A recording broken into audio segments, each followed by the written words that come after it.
morning, everyone. I'll start by being honest. I'm not going to talk about cybersecurity today. If you want to leave, please do. Sir Rob and Matti have been talking about cybersecurity today in a very thorough manner. I have nothing to add. But what is interesting to me is the philosophy of security and the paradigms that direct companies toward activities that are keeping them safe, keeping their business safe. And what I have found are some paradigms that exist in companies today, especially in Finland, which their safety and security and comfort is based on.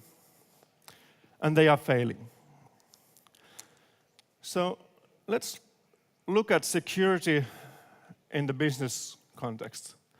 Usually when we talk about security, and especially cybersecurity, we are worried about the continuity of business. Does somebody hack our system and interrupt our operations? What if somebody accesses the systems in a malicious way and that interrupts the flow of the business? But what I'm more interested in is the existence of business. And with this in mind, we are going to talk about some of the things that I have found in companies that what are really the basis and the foundation of security? How do we feel safe? What enables the feeling of comfort in our business and the feeling that we will go on, we will still exist tomorrow? And some of the paradigms are very curious, and they are very specific to the Finnish market. So one of the things that I have found when I'm talking about continuity of business and eventually the existence of business. And if we think about the threats that are threatening our existence, you will talk about not just people intruding your systems, but organizations and entities which are threatening you on the market, whatever that means. So some of the things that the Finnish companies currently are basing their security on is that, well, we are too obscure. We are dealing in matters which are too specific for our business to be of interest to anybody. We are operating in a language that's not very broadly spoken in the world. We are dealing in Finnish and all the materials are in Finnish, so who could threaten us? So, are we really safe when we are relying on obscurity? No, we aren't. One of the things that companies, for example, in the service sector at the moment are relying on is that we are operating in the Finnish language, and that keeps us safe. That ensures our existence. We are able to provide this service in a very fluent manner in Finnish, but that's not true anymore. For a fact, AI will enable completely fluent Finnish-speaking services already. So if you are relying on the fact that, okay, a Vietnamese company or Chinese company can't provide these services to a Finnish customer, you are wrong already. And if you think that the business that you operate is too obscure, too specific to be of interest to anybody, have you looked at AI? Neural networks? What can be replicated now automatically is amazing. So just to give you a couple of examples in how the landscape has changed, which endangers your sense of security if it's just based on the obscurity of your existence.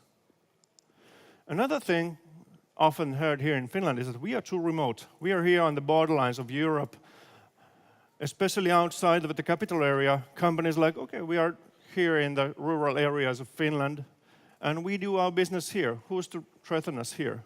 Nobody comes here to provide these services to our clients, and that's also wrong. If you are not already providing services digitally, you have already failed in that. If you are only looking at the local, you are failing.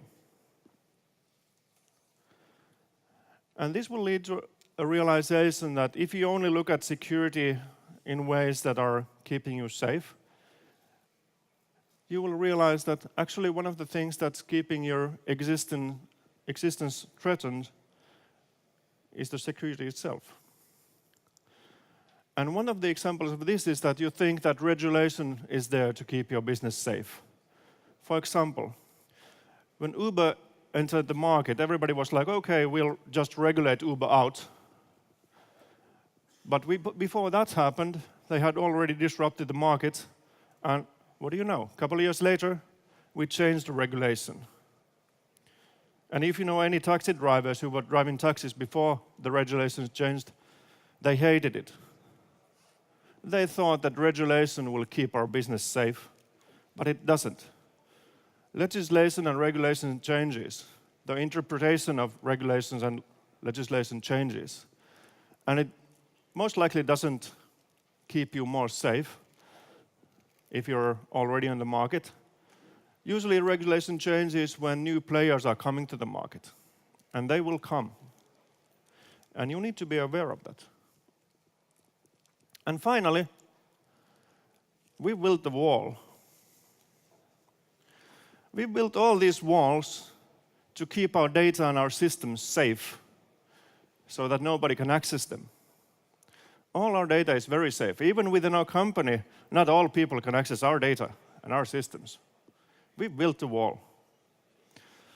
And in this, I think, is one of the most dangerous things for your business. Security itself is a threat to your existence. Because in the API economy, keeping your data safe, keeping your system safe, limiting access leads to isolation. And isolation precedes extinction in the economy where everybody else is sharing data. Everybody else is building APIs to allow access to your data or somebody else's data, to enable better access to services between systems. And this is what keeps the new economy flowing. The flow of data, as you've heard, is the new oil. It keeps things flowing. And once you start isolating yourself from that data flow, you will become extinct. And if you only think about cybersecurity as something that we need to protect our continuity of business, where this cybersecurity is a very good paradigm, when you raise your horizon to the existence, you will understand that maybe so much cybersecurity is not a good thing. Maybe we need to think about something else. And this is why I talk about philosophy and paradigms and leave the hardcore cybersecurity stuff to Matti and Sir Rob. Because I'm more interested in how do you leverage this new economy of data flowing, the APIs that are there already. And there are companies who are leveraging this.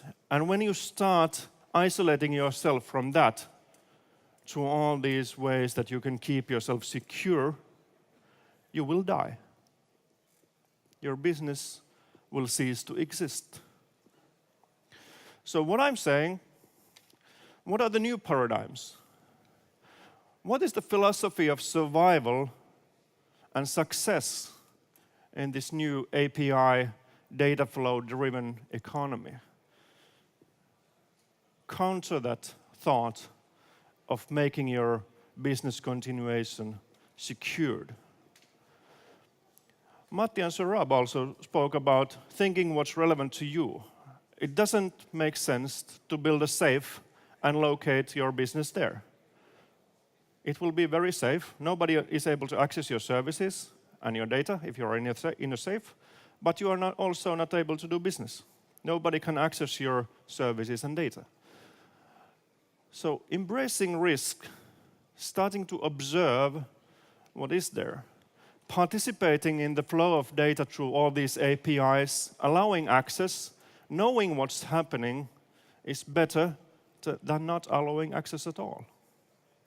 If you know what's up, if you know what everybody else is doing, you are participating. You are getting the data, but you're also giving data.